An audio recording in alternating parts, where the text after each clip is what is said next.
ఇప్పుడే ఇందాక తెనాలిలో ఒక ఇన్సిడెంట్ జరిగింది. అక్కడ ఓటర్ ఉండి శివగారు లైన్ లో వస్తే ఒక పాజిటివ్ మెసేజ్ వెళ్తుంది, ప్రజలకు మీ మీద అభిమానం పెరుగుతుందని మంచి చెప్తే ఆయన పాపం ఫ్రస్ట్రేషన్ లో చేయి చేసుకున్నారు.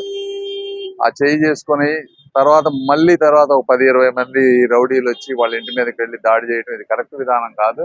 ఇక్కడ కూడా గుంటూరు ప్రాంతంలో రజనీ గారు ఒక 50-100 మందిని కుర్రాళ్ళను లేకపోతే రౌడీలను వేసుకొని వెళ్ళి పోలింగ్ బూతుల దగ్గరికి వెళ్ళి డిస్టర్బ్ చేయటం, తెలుగుదేశం పాంప్లెట్లను పంచి అదేదో తెలుగుదేశం వాళ్ళు పంచుతున్నారనే విధంగా సీన్ క్రియేట్ చేసి డిస్టర్బెన్స్ చేసి ఓటింగ్ తగ్గించే ప్లాన్ చేస్తా ఉన్నారు. ఓటర్లు అందరూ కూడా అప్రమత్తంగా ఉండాలి.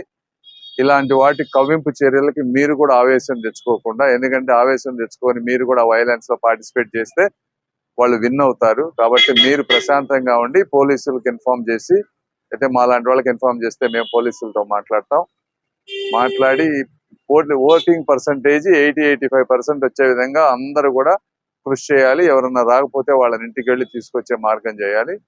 రేపటి నుంచి ఇది ఎవరైతే చేశారో రేపు చూసుకుందాం వాళ్ళ సంగతి. ఈ రోజుకి మాత్రం ఓపిక గా ఉండండి. మీరు తప్పకుండా జనం కూడా మీరు అర్థం చేసుకోండి. వాళ్ళు కొట్టిన చెంప దెబ్బని మీరు ఓటు దెబ్బతోటి ఇంకా ఎక్కువగా వేయండి.